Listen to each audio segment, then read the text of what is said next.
YouTube, it's Kari, your sidekick, and today I'm playing Team Deathmatch on Stonehaven. This is quickly becoming one of my favorite maps. I didn't really like it when it first came out because I thought it was too big, which a lot of other people think it is, but it's a great map to snipe on, and I think you guys are going to be seeing me snipe a lot more often lately because I feel like I'm getting pretty decent at it, and I actually have a lot of fun when I do it. So for those who care, I'm using the USR with extended mags and the variable scope, and I think this is a great map for the topic that I want to talk about today, which is things that make you a cheap player versus things that make you a good player in Call of Duty Ghost.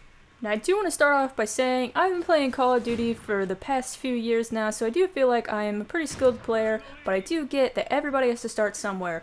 I myself used the heartbeat sensor through my first entire prestige of Modern Warfare 2, so I do get that sometimes you just are a new player, and you have to use things that help give you a little bit of an advantage over people who have been playing the game longer than you.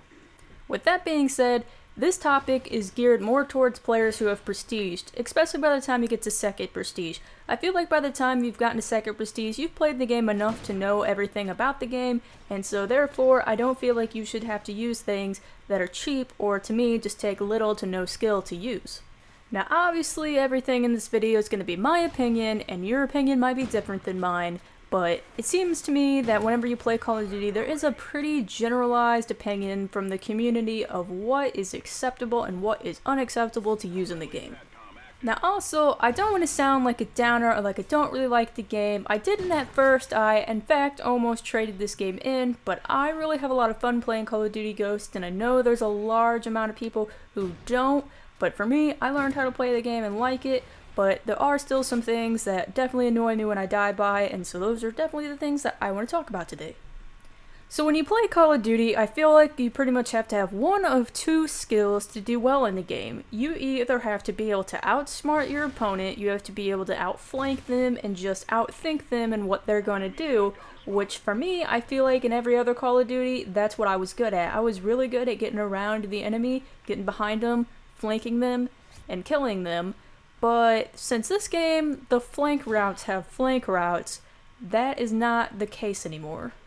So if you have a hard time outsmarting the enemy, then the other skill you need to have is you need to have better gun skill than them. And for me, in Call of Duty Ghost, I feel like my gun skill has gotten a lot better than it has been in other games. I don't feel like I've ever really been a spray and pray kind of person, but I definitely feel like in this game, I can feel that my tracking has gotten a lot better. I'm getting better at doing jump shots and drop shots and definitely strafing, because that is really going to help you win gunfights. Now, if you don't have either one of those skills, but for some reason you still like the game and you still want to play, then you can be a cheap player, and there's stuff you can do that will definitely annoy everybody, and nobody will like you, nobody will want to play with you, and those are the things I'm going to talk about today. So the first thing for me is probably the first thing for everybody, and that is the IED. I think it's the biggest piece of trash in the game, and I know a lot of people agree with me. The thing for me about the IED is, first of all, they take absolutely zero skill. Nothing but blast shield can counteract them. For the most part, you can't see them. They detonate on their own. You can stick them anywhere on a wall. You can even put them underwater and flooded and they will still kill you, which to me, that is totally ridiculous. So if you compare the IED to past Call of Duties, I would say the equipment is most comparable to the Claymore mine, but the Claymore mine, even though it did detonate on its own, it was more counteractable. You could often see them, and a lot of times you could dodge them around a wall and they wouldn't kill you, but IEDs almost always kill me, and I just think it's complete trash and they just need to get rid of it.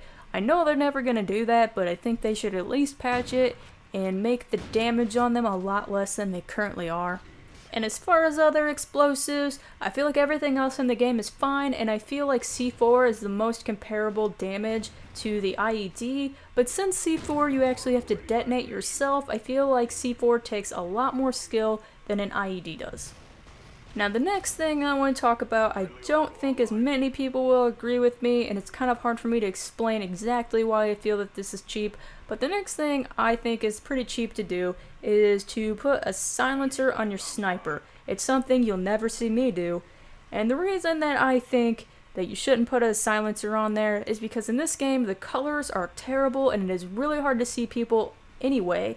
So many of these snipers are just totally hiding and being so camouflaged by the game's natural colors, and nobody can find them because they can't even hear them. So I feel like if you're gonna go like me, I'm not silenced. Yeah, I'm gonna die more, but I feel like it takes a lot more skill to be able to maneuver around the map and have people hear you than to just hide and be silenced. And then to make things worse, a lot of these snipers like to pair their suppressed sniper with a thermal scope. Now, I don't think a thermal scope is 100% cheap, but whenever somebody does kill me with it, I do often think, do you really need me to glow white hot for you to be able to find me? I just think it takes a little bit more skill to run around without a thermal scope, but at the same time, I could see people saying the same thing to me using a variable scope.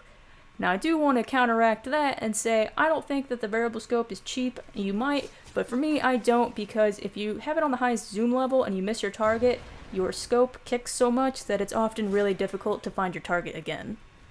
So the next thing I'm going to talk about is noob tubing, because obviously if you've played Call of Duty for a long time, you know that that was huge in Modern Warfare 2. It didn't take any skill then, and I don't think it really takes any skill now. As you can see, I just died from a noob tube, and watching the guy's kill cam, to me, it looks like he was unable to have the gun skill to shoot the guy, so he just chucked a random grenade launcher in there instead. He didn't even have danger close on, so I'd really hate to see how powerful those things are with danger close. Now, I will say I don't see noob tubing a whole lot, but I am surprised after the outrage of how much people hated noob tubing and danger close in Modern Warfare 2 that they brought it back. But even still, if you're going to noob tube, and definitely if you're going to put danger close on, I just think it's not very skillful, and that better players would choose to not use it. Now, the next thing I'm going to talk about has already happened to me at least once in this game. I don't know if it'll happen again, but I hope you guys still know what I'm talking about. And that, for me, is marksman and sniper spamming. I don't see it as much with snipers in this game as I have in some other Call of Duties, but I do see it a lot with marksman rifles in this game. And that is when a player chooses a marksman rifle and uses it as an assault rifle. I don't know the exact damage output of a marksman rifle, but I know that they are pretty high, so people will use them and they have such a good scope on them that they'll see pretty far away, and they'll just spam you with bullets. Now, they do kick a lot, and a lot of times they will miss you with almost half their bullets, and to me that makes them look like they don't have as much skill anyway, but I don't think that's what marksman rifles were intended for, and I feel like if you're going to do that, you might as well use an assault rifle, and actually you'll probably do better with an assault rifle because it'll kick a lot less. So the last thing I'm going to talk about, and I'm going to pair it with another type of it, is camping, because camping is definitely a huge thing in this game. A lot of people camp. In fact, people say if you're not camping, you're not playing the game right, and I disagree with that because for me, I think camping is very boring, and I don't really understand people that like to camp and, you know, only get 7 kills a game when I can get 20 or 30 running around, and I might die 20 times, but my KD's positive, so, you know, I'm having more fun doing it this way. The only time you would ever catch me in a building is if A, there's a bunch of airstrikes going around, and then, you know, I think it's fine to take cover inside of a building, or B, if I'm trying to kill someone who has been camping and has killed me in a building a bunch of times. I still don't even really like to go try to kill campers because most of the time I die either from their IED that's on the ground, or there's usually only one doorway into most of the buildings and they're just watching the doorway and they kill you a million times, and that's no fun for anybody. And also the worst type of camping is the people who just lay prone waiting for you. I do want to say that camping is specifically for me lying in wait for an enemy to round a corner. I don't think that if you see somebody and they see you and you round a corner real quick and you lay prone, that's not camping, that's just being tactical. But that's my opinion on the game. I hope I didn't annoy you guys too much. I hope you did like the video. Please leave comments on what you think, if you agree with my opinions, or if you don't. I really like reading comments and, you know, seeing what you guys think. Thanks for watching the video, and I'll see you guys next time.